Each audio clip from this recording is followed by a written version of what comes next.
Assalamualaikum warahmatullahi wabarakatuh. Waalaikumsalam warahmatullahi wabarakatuh. Bismillahirrahmanirrahim. Innal hamdalillah nahmaduhu wa nasta'inuhu wa nastaghfiruh wa na'udzu billahi min syururi anfusina wa min sayyiati a'malina. May yahdillahu fala mudhillalah wa may yudlilhu fala hadiyalah. Asyhadu an la ilaha illallah wa asyhadu anna Muhammadan abduhu wa rasuluh arsalahu bil huda wa dinil haq liyudhhirahu 'ala dini kullih walau karihal musyrikun. Allahumma salli wa sallim wa barik ala sayyidina Muhammad Allahumma wa shalli ala wa sallim. alihi wa sahbihi ajmain, amma ba'du. Para hadirin yang dirahmati Allah, perkenalkan pada saat ini saya akan mencoba untuk membahas kajian tafsir surat Yasin yang disusun oleh Astori Ahmad dari Magelang. Kita coba mulai dari pertama, juz yang pertama. Bismillahirrahmanirrahim. A'udzu billahi minasyaitonir rajim. Bismillahirrahmanirrahim. Yasin wal Qur'anil Hakim. Innaka laminal mursalin. Maknane Yasin. Yasin iku manane Gusti Allah dhewe kang ngerti maksude. Wal Qur'ani demi kitab Al-Qur'an, Al-Hakimi kang netepaken hukum. Innaka satuhune sira Muhammad iku laminal mursalin, yakti setengah saking gulungane para rasul. Hadhihi surah utawi iki surat makiyata kang bangsa makiyah. Jadi Yasin itu artinya hanya Allah yang tahu artinya. Wal Qur'ani dan demi Al-Qur'an, Al-Hakim yang menetapkan hukum. Innaka sesungguhnya engkau Muhammad labinal mursalin, itu adalah jadi utusane Allah. Hadis surah utawi iki surat makiyatan bangsa makiyah. Jadi surat Yasin itu adalah surat makiyah, golongan surat makiyah. Artinya surat yang turun di kota Mekah. Wasababu utawi sebabe nuzuliha temurune iku surat Yasin. Annal kufaro iku setuhune piro-piro wong kafir qalu iku pada ngucap. Asbabun nuzul atau sebab-sebab turunnya surat Yasin itu, awalnya orang-orang kafir itu pada berkata, Inna Muhammadan satuhune Nabi Muhammad iku laisa oranana sapa Nabi Muhammad binabiin iku tetep nabi wala mursalin lan dudu utusan, bal utawi Nabi Muhammad iku huwa dadi yatimun bocah yatim Abi Tholib kang dipungut Abu Tholib. Wa madzahaba lan ora pernah lunga sapa Muhammad ilal maktabi marang sekolahan. Wa mata'allama lan ora pernah ngaji sapa Muhammad al alima ing wong alim minal mualim saking wong alim. Wa mata'allama lan ora pernah ngaji sapa Muhammad al ilmu ing ilmu minal mualim saking wong alim. Jadi asbabun nuzul turunnya surat Yasin itu awalnya begini. Orang-orang kafir itu pada menghasut Nabi Muhammad, bahwa Muhammad itu bukanlah seorang nabi, Muhammad itu bukanlah seorang rasul, bal huwa, tapi dia yatimun, cuma bocah yatim Abi Tholib yang dipelihara oleh Abu Tholib. Wa madhhabah, dia tidak pernah pergi ilal maktabi, tidak pernah pergi ke sekolah. tidak pernah ngaji pada orang alim. Fakaifa, maka kayak apa? Basirun, dadi sapa Muhammad ikut nabiyan, ikut nabi. Bagaimana mungkin orang yang nggak pernah sekolah, yang nggak pernah belajar menjadi seorang nabi? Itu kata orang-orang kafir.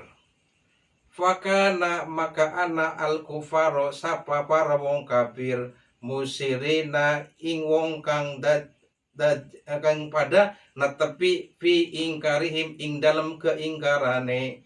Jadi orang-orang kafir itu tetap mengingkari, tidak mau percaya, tidak mau mengakui bahwa Muhammad itu tidak menjadi rasul. Ini sebab-sebab turunnya surat Yasin, asbabun nuzul turunnya surat Yasin. Itu berkata begitu orang-orang kafir.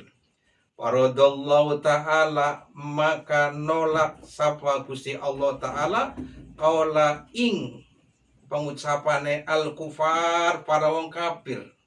Wa angzalalan nurunaken sapa Allah hadhi surata ing iki surat, wa sahida lan naksini sapa Allah bidzatihi kelawan data Gusti Allah al jalili kang maha agung ala risalatihi ing atase utusane nabi wa nubuwatihi lan kenabiane Muhammad. Faqala, maka ngucap sapa Allah, ya Muhammad, hai Muhammad, in angkarul kufaro lamun maitu sapa wong kafir risalataka ing kautusane Muhammad, fala tagtam, maka aja susah. Ya, bidzalika kalawan mengkonon-mengkonon. Anna satuhune isun Allah ashadu iku nyakseni innaka satuhune Muhammad iku laminal mursalin, setengah saking golongannya para utusan. Nah, itu asbabun nuzul turunnya surat Yasin. Sekali lagi, asbabun nuzul atau sebab-sebab turunnya surat Yasin ini pada suatu ketika saat itu orang-orang kafir pada mengingkari Muhammad. Muhammad itu bukan seorang nabi, Muhammad itu bukan seorang rasul, tapi dia cuma anak yatim yang dipungut, yang dipelihara oleh Abu Thalib. Dia tidak pernah sekolah, dia tidak pernah belajar. Bagaimana mungkin dia itu menjadi seorang nabi? Maka kemudian Allah menurunkan surat Yasin. Hai Muhammad, andai kata mereka tidak mempercayai engkau, kau jangan bersedih, kau jangan susah. Faqala ya Muhammad, kemudian Allah berkata kepada Muhammad, innal kufara ya Muhammad, seandainya sekiranya mereka itu ingkar pada Muhammad risalaka ing keutusannya engkau Muhammad, fala taktam, oh jangan sedih, bidzalika dengan ucapan mereka, anak sesungguhnya Muhammad, saya bersaksi, asyhadu innaka sesungguhnya engkau Muhammad iku laminal mursalin, menjadi utusan. Nah, ini innaka laminal mursalin itu menjadi saksi bahwa Allah itu menyatakan Muhammad itu menjadi seorang nabi. Nah, itu sebab-sebab turunnya surat Yasin. Lanjut lagi, falamma kana, maka tatkala ana apa hadis surata iki surat Yasin dzalatan iku nuduhaken wasyahidatan lan nakseni ala risalatihi ing ala risalatihi ing atase kautusane Kanjeng Nabi Muhammad, fala jaroma, maka mesti apa? Annaha satuhune ini surat sorot, ini surat qalbal Quran dadi qalbal Quran iku dadi atine Al-Quran. Ini hadis Nabi. Karena surat Yasin ini menjadi alat sebagai saksi atas keutusannya Nabi Muhammad, maka surat Yasin itu menjadi hatinya Al-Quran. Begitu hadirin. Jadi karena Al-Quran itu menjadi saksi bahwa Muhammad itu adalah Rasul, maka surat Yasin ini adalah hatinya Al-Quran. Kama qala alaihissalam, kaya mengendika sapa kaya Nabi sallallahu alaihi wasallam, inna likulli syai'in, inna satuhune iku tetep saben-saben sawiji syai'in iku saben-saben sawiji qalban ana atine. Wa qalbul Qur'an utawi atine Al-Qur'an iku Yasin, iku surat Yasin. Jadi segala sesuatu itu ada hatinya. Manusia ada hatinya. Binatang pun ada hatinya. Dan hatinya Al-Qur'an adalah surat Yasin.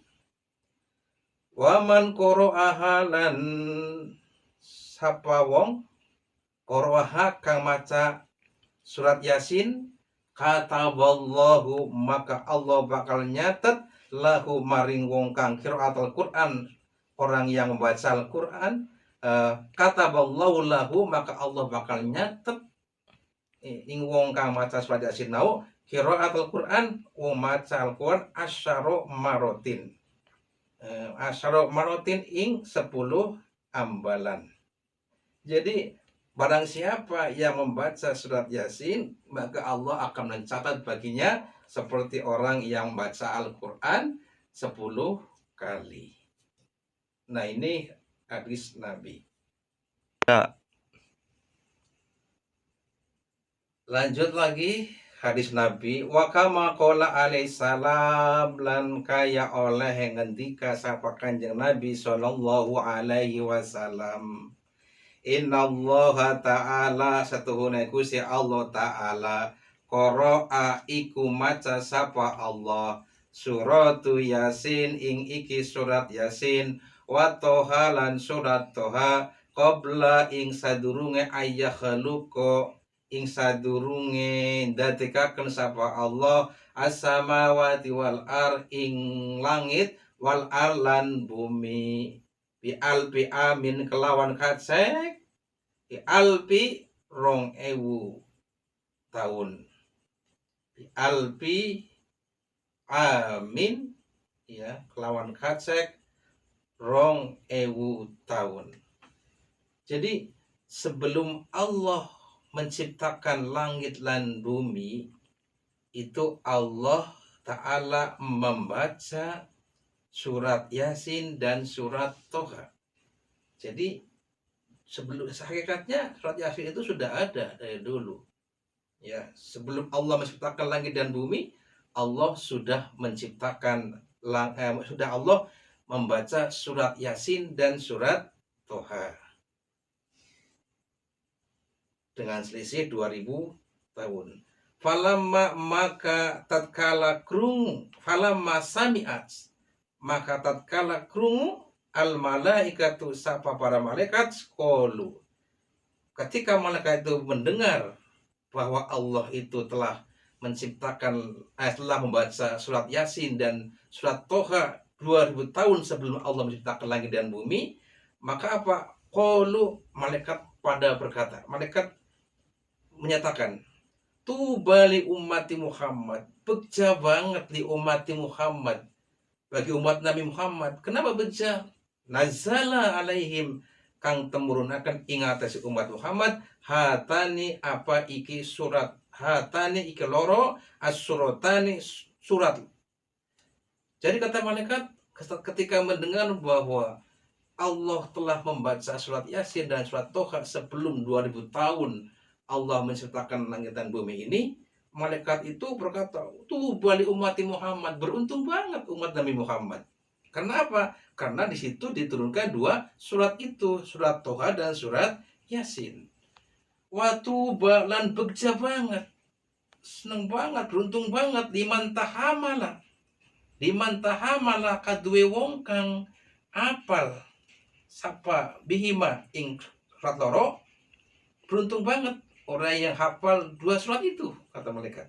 Watuba lan begja banget di al sunatin kadue pira-pira lisan tatakallama kang pada guneman apa alsana bihima kelawan surat loro. Beruntung banget orang-orang yang senang dengan kajian-kajian atau membaca, menghafal 2 surat itu. Nah, makanya kita perlu banyak-banyak membaca surat Yasin dan kita juga membaca surat At-Toha, karena kata malaikat kita adalah orang yang beruntung. Ya, ini. Kemudian juga dawuh Nabi Muhammad, Wa ma qala alaihissalam dan kaya dawe sapa kajian Nabi sallallahu alaihi wasallam, inna ahlal jannati satuhune ahli jannah, ahli surga, la yaqrauna iku ora pada maca sapa ahli surga syai'an ing sewiji-wiji minal Qur'ani saking Al-Qur'an illa angin Toha surat Yasin, Toha wa Yasin dan surat Yasin, wa surat Ar-Rahman dan surat Ar-Rahman. Kata Nabi, sesungguhnya ahli surga itu tidak membaca apa ya, tidak membaca sesuatu illa minal Quran, dari Al-Quran itu, illa Toha, kecuali baca surat Toha, wa Yasin dan surat Yasin, wa surat Ar-Rahman dan surat Ar-Rahman. Nah ini, nah hadirin, ini barangkali sedikit bahasan kami. Nanti kita lanjutkan lagi. Wa kama qala alaihissalam, wallahu a'lam. Assalamualaikum warahmatullahi wabarakatuh. Waalaikumsalam warahmatullahi wabarakatuh.